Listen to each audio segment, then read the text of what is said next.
بسم اللہ الرحمن الرحیم۔ السلام علیکم دوستو۔ ایک نیک عورت کہیں گاڑی میں سوار ہو کے جا رہی تھی۔ اسے سڑک پر چھوٹی عمر کا ایک لڑکا نظر آیا جو ننگے پاؤں چلے جا رہا تھا اور بہت تھکا ہوا معلوم ہوتا تھا۔ یہ دیکھ کر نیک عورت نے کوچوان سے کہا، غریب لڑکے کو گاڑی میں بٹھا لو، اس کا کرایہ میں ادا کر دوں گی۔ اس کے 20 سال بعد اسی سڑک پر ایک کپتان گاڑی میں سوار چلا جا رہا تھا۔ اس کی نظر اتفاقاً ایک بوڑھی عورت پر جا پڑی جو تھکی ہوئی پیدل چلی جا رہی تھی۔ یہ دیکھ کر کپتان نے کوچوان کو حکم دیا، گاڑی ٹھہرا کر اس بوڑھی عورت کو بھی بٹھا لو، اس کا کرایہ میں ادا کر دوں گا۔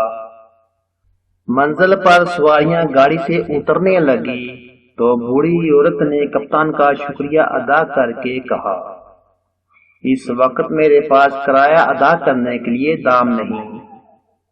کپتان نے کہا، تم بالکل فکر نہ کرو، میں نے کرایہ ادا کر دیا ہے، کیونکہ مجھے بوڑھی عورتوں کو پیدل چلتے دیکھ کر ہمیشہ ترس آ جاتا ہے۔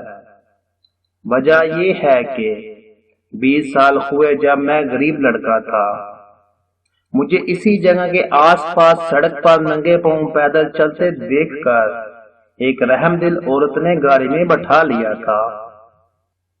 بوڑھی عورت نے ٹھنڈی سانس بھر کر کہا، کپتان صاحب، وہ عورت یہی کام بہت بڑھیا ہے جو تمہارے سامنے کھڑی ہے اور جس کی حالت اب اتنی بگڑ گئی ہے کہ وہ اپنا کرایہ بھی ادا نہیں کر سکتی۔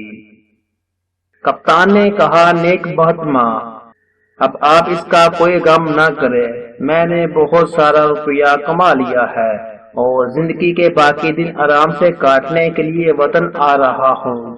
تم جب تک زندہ رہو گی میں بڑی خوشی سے تمہاری خدمت کروں گا۔ یہ سن کر بوڑھی عورت شکریہ ادا کرتی ہوئی رو پڑی اور کپتان کو دعائیں دینے لگی۔ کپتان تمام عمر اس کی مدد کرتا رہا۔